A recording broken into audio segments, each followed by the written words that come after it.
د افغانستان او روسیې ترمنځ ټینګه او مضبوطه دوستي.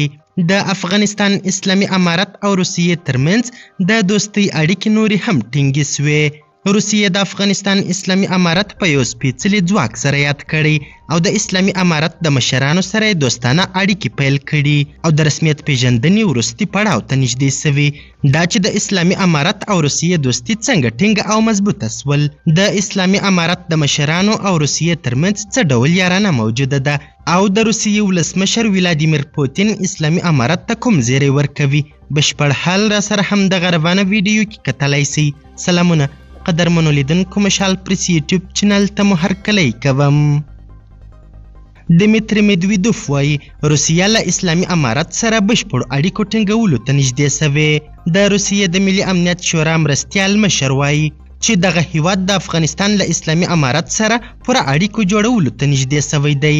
دمیتری میدویدوف د روسیې له ټاس خبري اژنس سره نن په مرکه کې پر امریکا هم تور ولګاوه چې له ترهګرو سره په ګډه د روسیې پر ضد جګړه پیل کړې ده.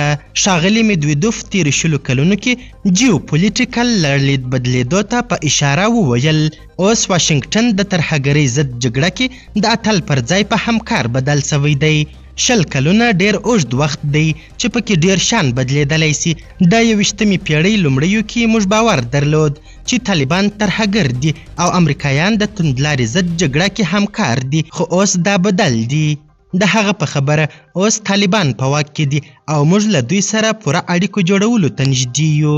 نوموړي زیاته کړه چې اسلامي امارت هم له مسکو سره د رغنده خبرو هڅه کوي، خو دا به وګورو چې دوی په دې برخه کې څومره رښتونی دي.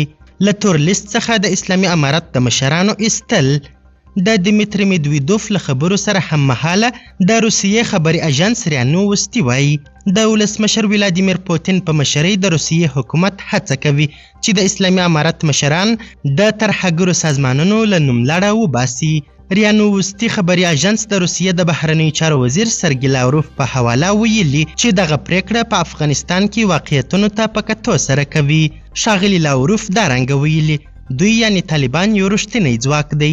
موږ د افغانستان پر وړاندې بې تفاوته نسو پاتې کېدی او تر ټولو مهمه خبره دا ده چې زموږ د منځنۍ اسیا ملاتړي د دغه ځواک پر وړاندې بې تفاوته نه دي.